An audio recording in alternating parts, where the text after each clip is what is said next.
Hello, everyone. Here is Henriette Dybkjær from MDC, the Maritime Development Center.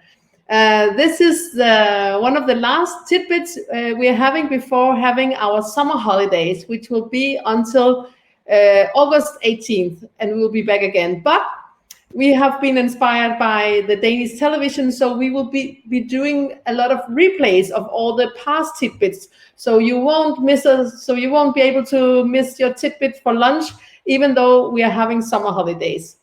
But on August 18th, we will be back at 12 o'clock for your lunch. So let me share your lunch with you. Today, I'm having a nice ball of pineapple. And we are also going to have a wonderful toast for today's tidbit. Because today I have Dasha Krivonos in the studio, in the Tidbit studio. Dasha, she is currently the CEO of Copenhagen Institute for Future Studies. She's a hardcore analyst and a really, really good speaker. So I have good expectations to her performance today. And what makes her very relevant to this maritime audience at Tidbits is that before taking over the position at the Institute for Future Studies, she used to be the boss for enterprise risk at Maersk. So she knows a lot about the maritime business. So if you have any questions about that, don't hesitate to combine what you are listening to today with the maritime perspective, because I'm sure she will be able to connect the stuff. So let's get started. Dasha, the floor is yours, and enjoy your lunch. Thank you, Henriette, and thank you for having me. And cheers.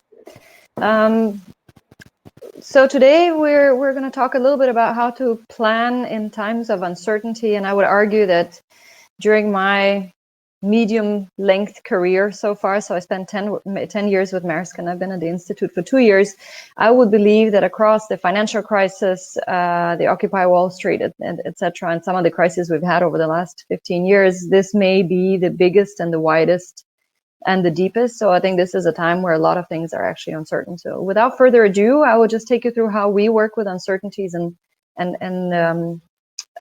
looking into the future at the Institute. My slides, please.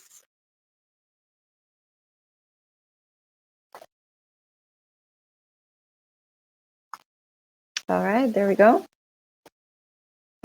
So just very quickly, I mean, the Institute is 50 years old, and I'm an economist by training. So for me, 50 years old implies that we must at least have been less wrong than the average for at least 50 years in order to work with something that is so easily proven wrong as the future transpires, and looking into the future as we do here, which means that we've somehow managed to at least pinpoint the right developments and some sort of plausible trajectories through time.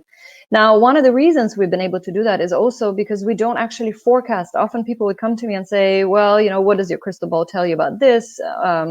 And what do you think about that? And what about the stock prices, etc.? So what we do here is that we look at these tectonic shifts in megatrends. We look at trends that are building underneath every economy, every society, and we see how they interact, how they collide, and what that means on a broader scale.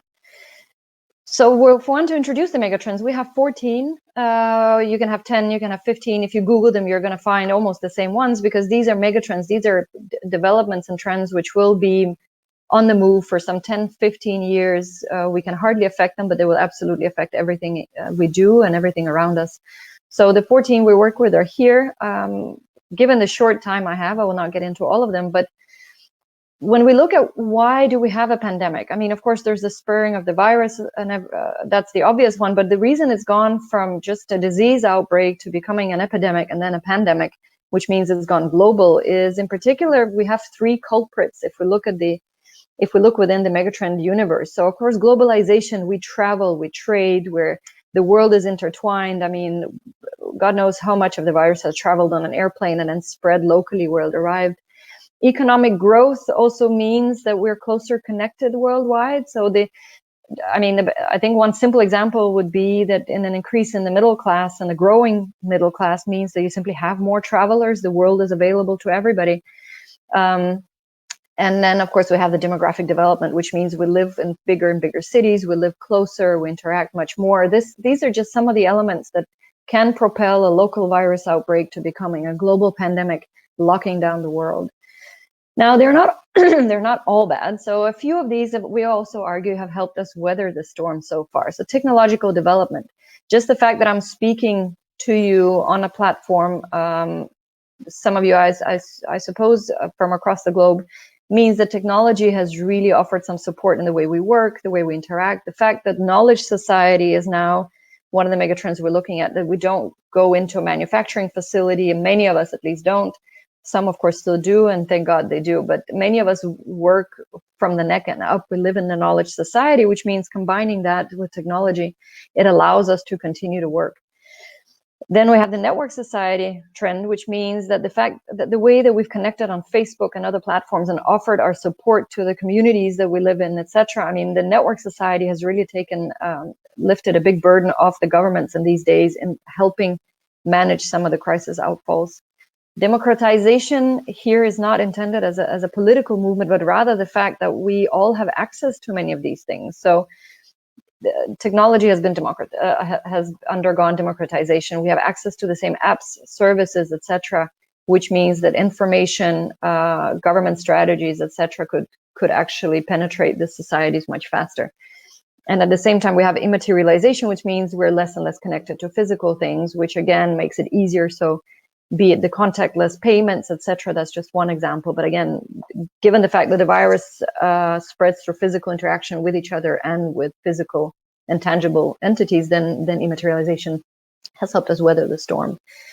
The next question that, of course, is extremely relevant is what's going to happen next. So some megatrends have spurred the virus, or at least helped it along. Some megatrends have helped us weather the storm.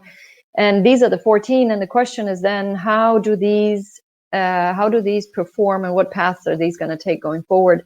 And a few questions could be, again, are we going to see the end of cash? So is technology and the virus combined, is that going to take us into a completely cash-free world? Are we going to see a regionalization of supply chains? Again, this is a very relevant question to raise if you're working in supply chains and shipping, or just the maritime industry in general. So are we going to see a shift in the way we've done business and connected the world previously? Another one is, what about the polarization element? So as much as this may be a national issue, this could create political instability. This could deteriorate trust in nation states, in own governments, but also in global collaboration. And that, of course, would have an impact on globalization in turn. Sustainability.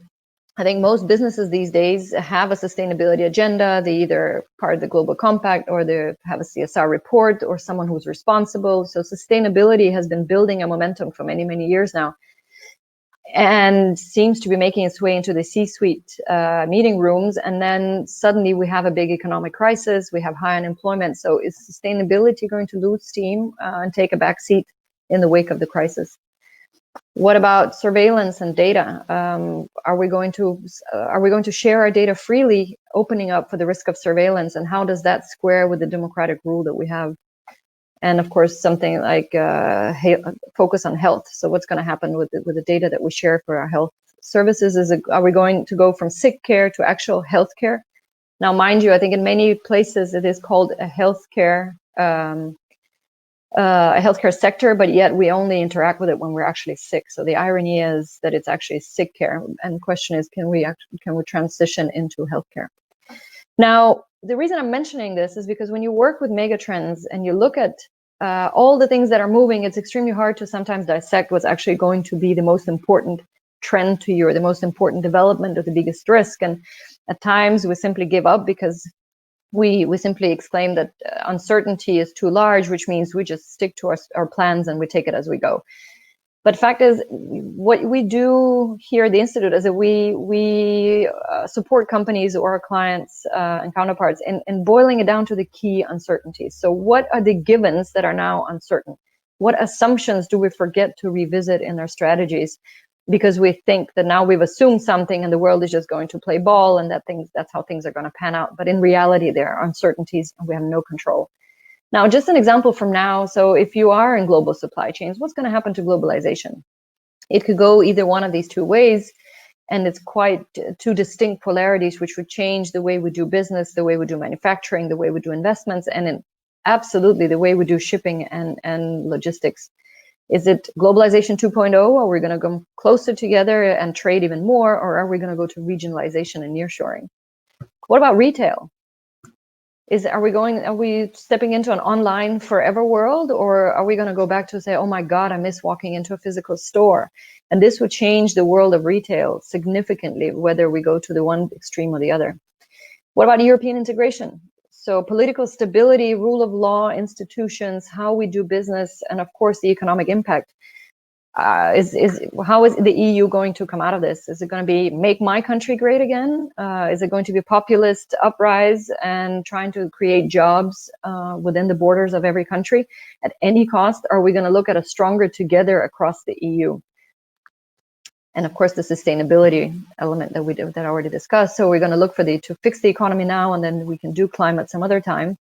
Or are we going to see the first virtual COP meetings, the end of oil, and sustainability really accelerates after we've seen dolphins in Venice and the rest of it?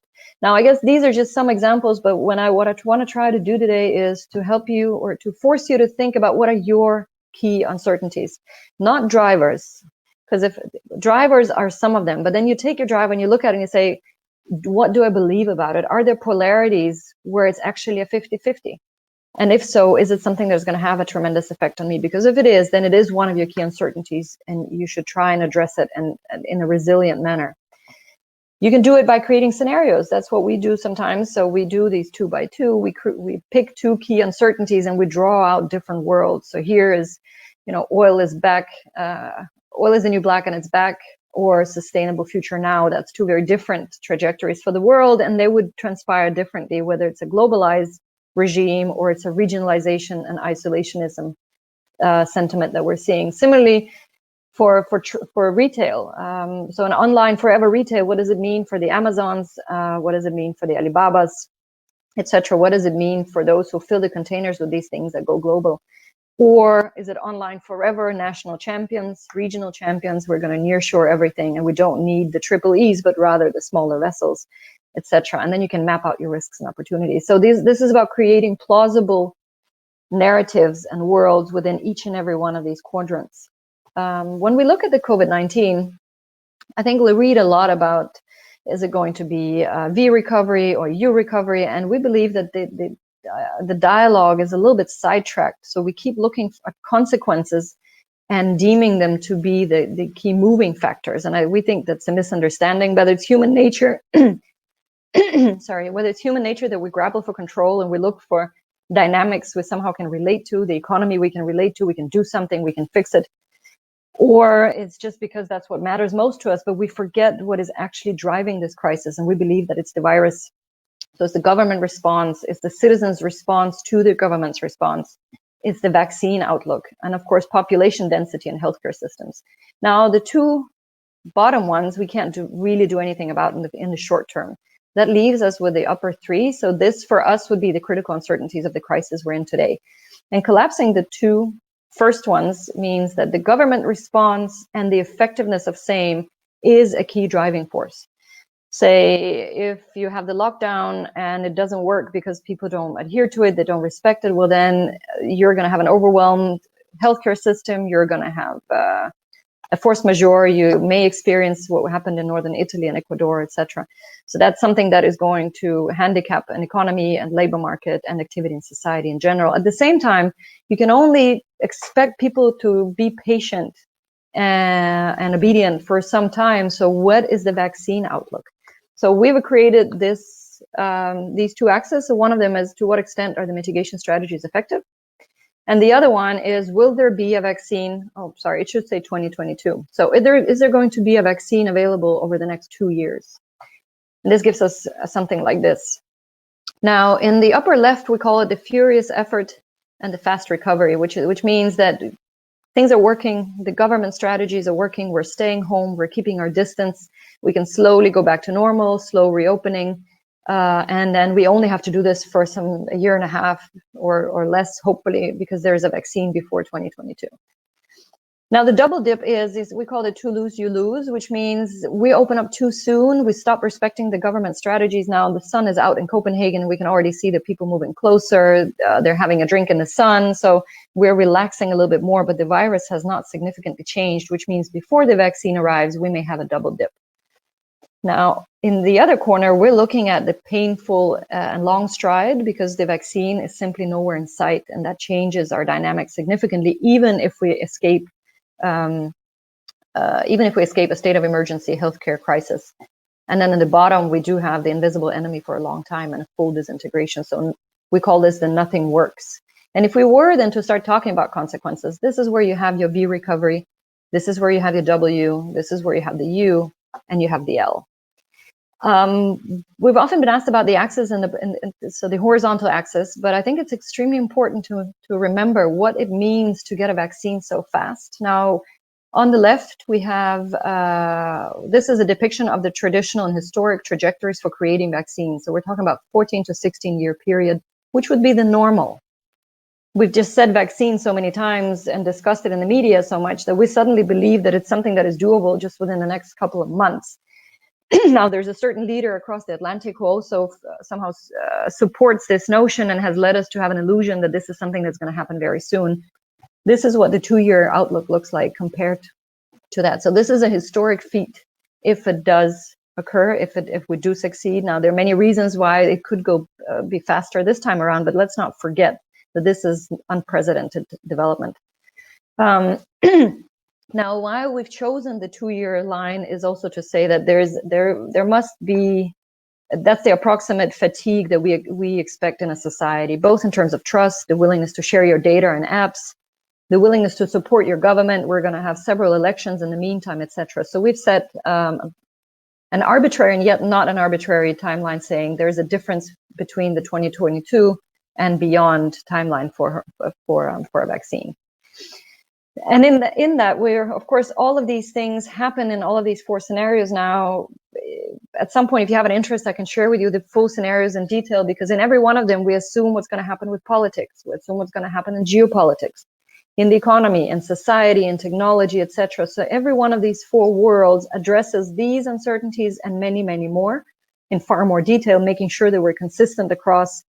So in a V recovery, we suspect that Trump could actually win, given the fact that he will have a lot of tailwind from a recovering economy, etc. In a W, the same. So in between the waves, we could see a Republican win for the presidential election again, and then after that, an isolationistic view. On the other side, we have the Democrats winning, but we're in it for the long run, and there is no vaccine, and the world may close in on itself, and a EU disintegration and breakup in the lower right corner. So when you work with uncertainties, it's extremely important to remember the polarities have to be plausible, yet they have to be polarities. They have to be a 50-50. You don't know. It could go either way, but it's a critical driver of your business. And I think the key words for me before I round off would be, don't mistake the likable for the likely. We as humans gravitate towards something we can imagine. Very few businesses, strategies, forecasts ever assume regression in any way, shape, or form. We hardly ever assume economic downturn. We hardly ever assume market share regression, etc. So we as humans forecast something that is upward sloping. At best, it's flat, and even then we get depressed. We have to be vigilant, and we have to be honest about the likely and the likable being 2 very different things, similar to preferable and probable.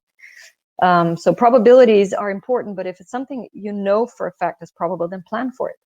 But if you don't know which way it's going, if it is a business driver, make sure you look at it and look it in the eye and honestly admit to yourself that it's an uncertainty and you have to plan for it, and then try assume the polarities and create the world around it.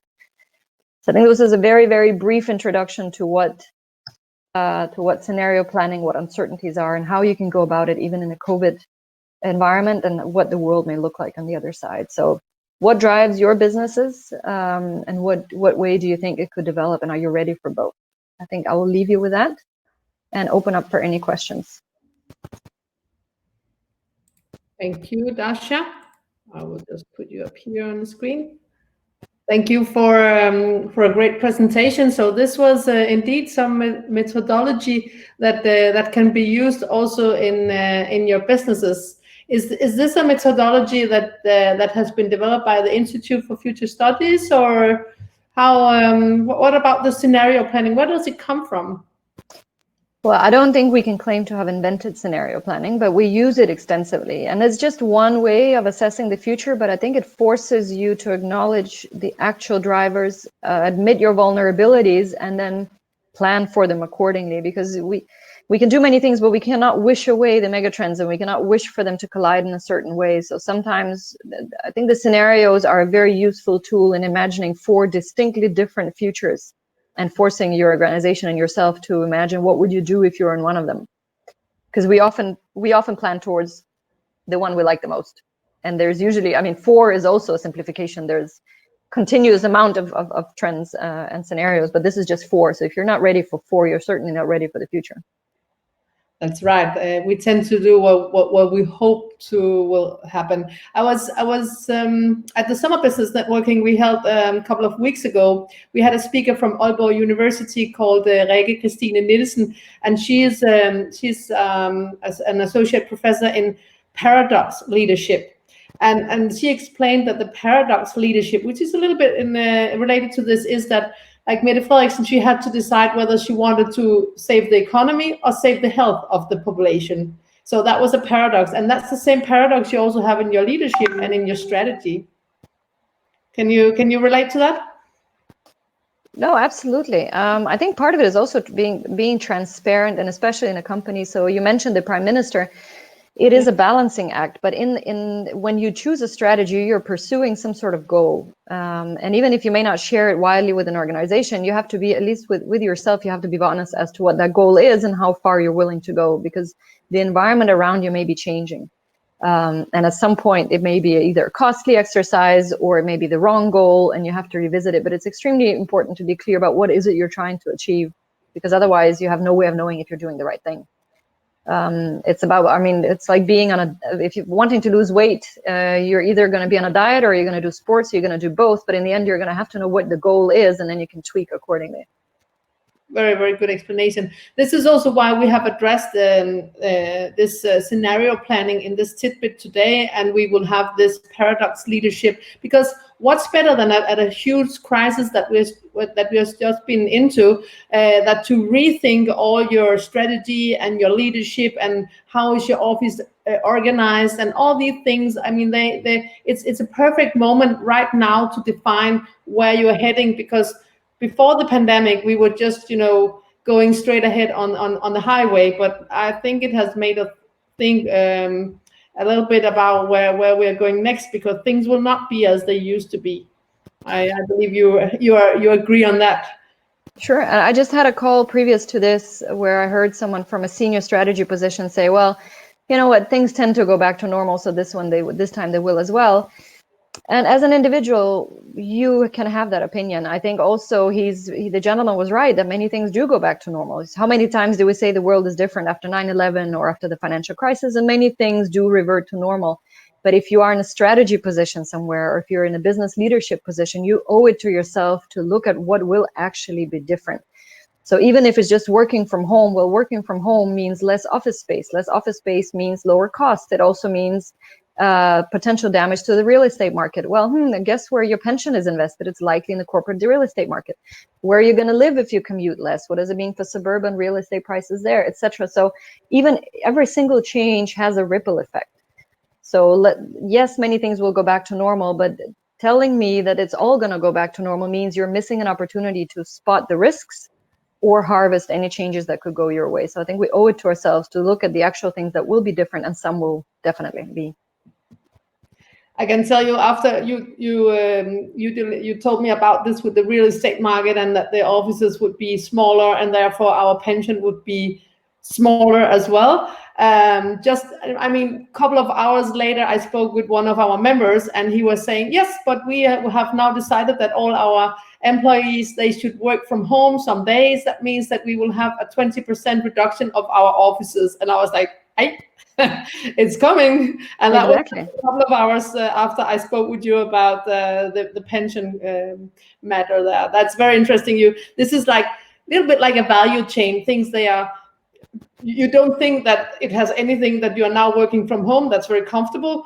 That has anything to do with your pension. That's okay. Yeah, of course. By the end of the day. No, exactly. Dasha, the Institute has just given out a new report about the pandemics, and I'm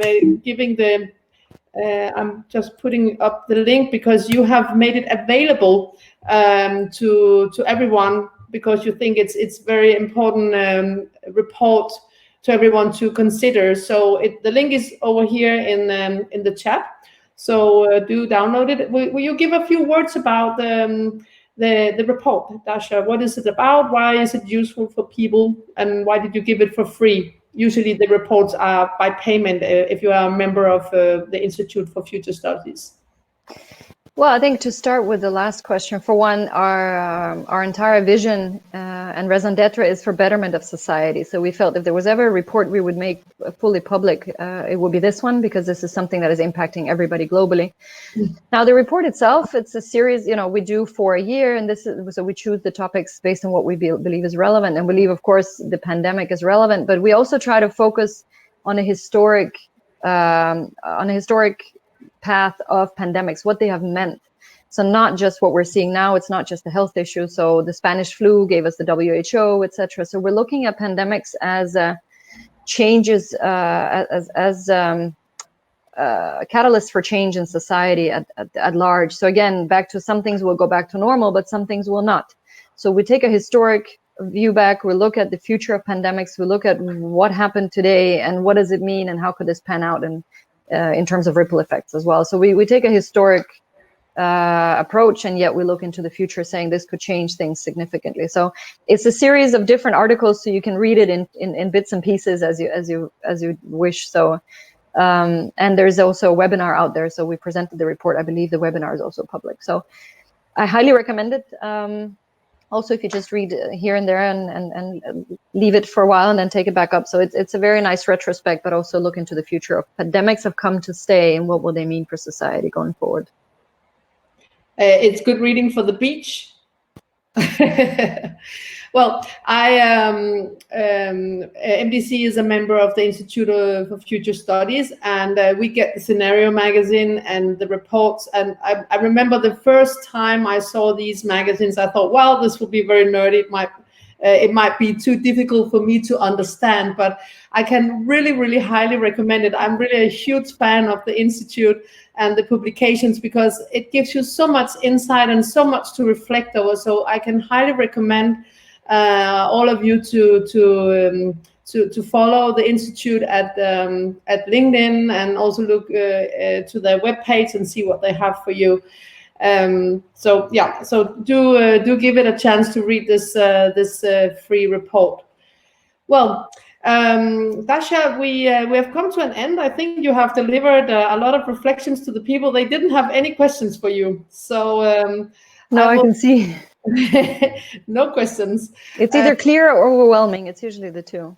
Yeah. Very often when the tidbits, they have a lot of information, then it's people, they are really overwhelmed and they will not come up with any questions. So I thank you so much for sharing your lunch and your knowledge with us.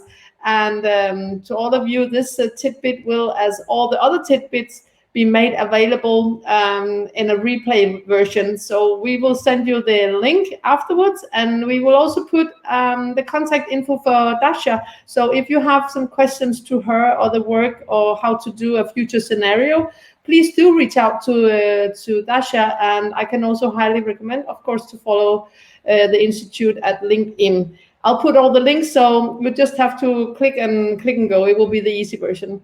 So thank you for joining us today for lunch. See you tomorrow, where we are going to have Christopher Rex, who is the head of analysis at Skibskredit. So there you will have a nice market insight to the shipping market analysis world with Christopher Rex. And that will be the last tidbit before we are heading for some tidbit holidays. Thank you so much, Dasha, for joining us today. And thank you, everyone, for sharing your lunch with us. Bye. My pleasure. Bye.